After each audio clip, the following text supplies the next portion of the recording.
Chapter 5, Part 2. Grandpa was sitting on the porch of the store when Rowdy and I came walking up the road. He was just sitting there in his old rocking chair with the fly swatter in his hand, looking off across the country. As I walked up, Grandpa peered at me over the tops of his glasses and smiled. "You can take those monkeys out to the barn and put them in the corn crib," he said. "They'll be safe there." I grinned a little, but I didn't want to. "Oh, Grandpa," I said as I sat down beside him, "you know I don't have any monkeys. I didn't catch a one." "Didn't catch any?" Grandpa said, trying to look surprised. "Why, I figured you'd have a sack full of monkeys by now. What happened? Couldn't you find them?"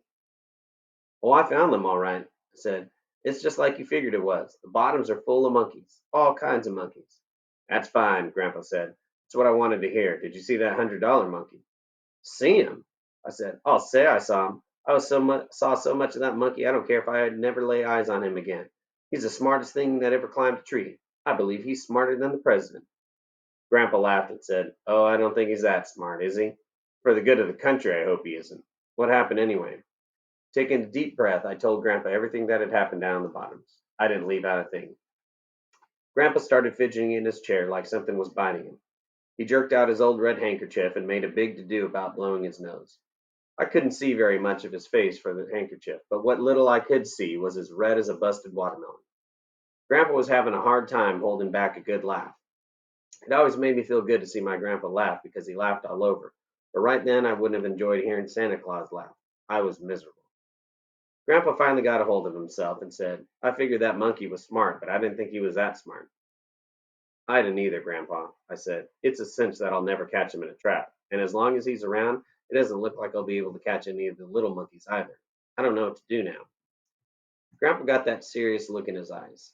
"You know, it's always a good idea to have more than one iron in the fire," he said. "You watch the store for a few minutes. I'll be right back." "Do you now have another plan, Grandpa?" I asked. "Sure, I have another plan," Grandpa said. "That's what grandpas are for, isn't it? Don't worry about catching those monkeys. Before you know it, we'll have every one of them in the sack." Grandpa was the best boy perker upper in the world. The way he was talking had me feeling like I was already sitting in the saddle and shooting at everything that moved. I watched Grandpa shuffle off toward the barn and disappear inside. He wasn't gone long before I saw him coming back, carrying the oddest looking outfit I'd ever laid eyes on. It was a long pole with a net on one end. As Grandpa walked up, I said, "Grandpa, what in the world is that thing?" Hefting the long pole in his hand, Grandpa chuckled and said, "To be truthful, I don't know what it is. I don't think it has a name. I guess right now is as good a time as any to give it a name. Let's just call it a monkey catching net." "A monkey catching net?" I said, big eyed. "Oh, Grandpa, you couldn't catch a monkey with that thing, could you?" "Well," Grandpa said, still chuckling, "you'll have to admit one thing. If you ever got a monkey in this outfit, he sure would be a caught monkey." On taking a closer look at the odd contraption, I could see that the pole part had eyes on it like guides on a fishing rod, and two strings ran down from the loop of the net through the eyelets almost to the end of the pole. On the end of each string was a good sized celluloid ring. One was blue and the other was yellow. "Grandpa," I said, "what are those strings and rings for?" "That's what works the outfit," Grandpa said. "Watch now." Poking the pole out in front of him, Grandpa pulled the yellow ring and the net open. "Now let's say there's a monkey out there and you want to catch him," he said, making a long swipe at an imaginary monkey. "Now he's in the net.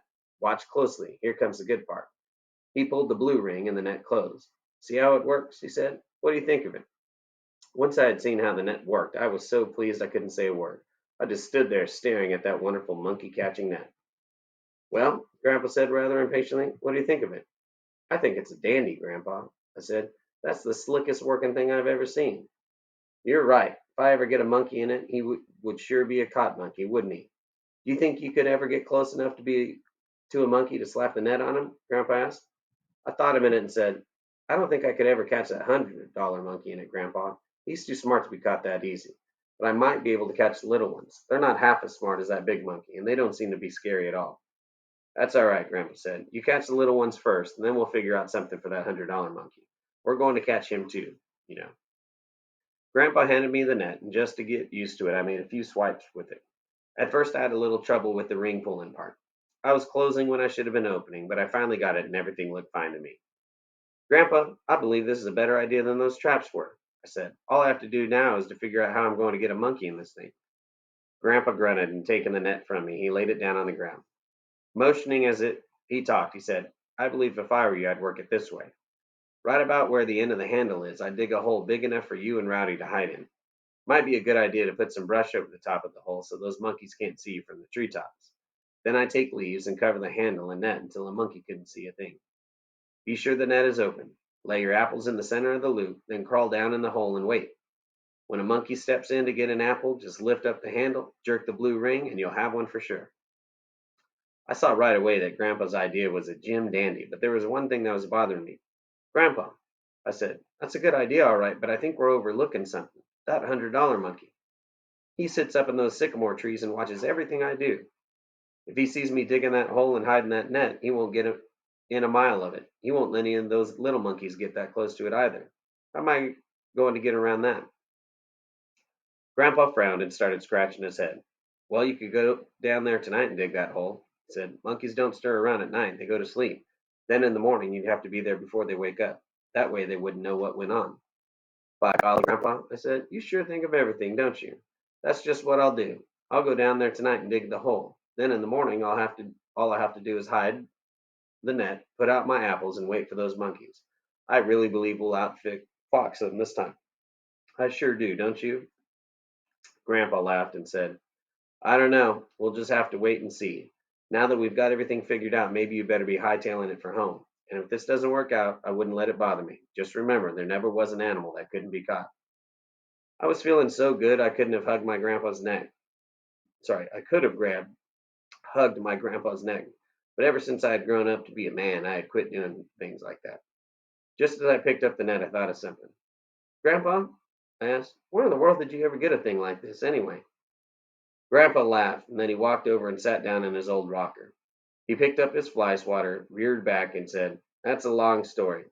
It happened way back when you were a little bitty thing. One year, a fellow from the College of Tahlequah came up here and stayed all summer with your grandma and me. He was one of those butterfly professors. Grandpa, I interrupted, did you say this fellow was a butterfly professor? I think there's another name for them, Grandpa said, but I don't know what it is. It's a big word and would break your tongue to say it. Anyhow, when this fellow came up here, he brought that net with him. All he did that summer was lope around the country catching butterflies in that net. He must have caught 1,000,000 butterflies. I laughed out loud. Grandpa, I said, what in the world did that fellow want with all those butterflies?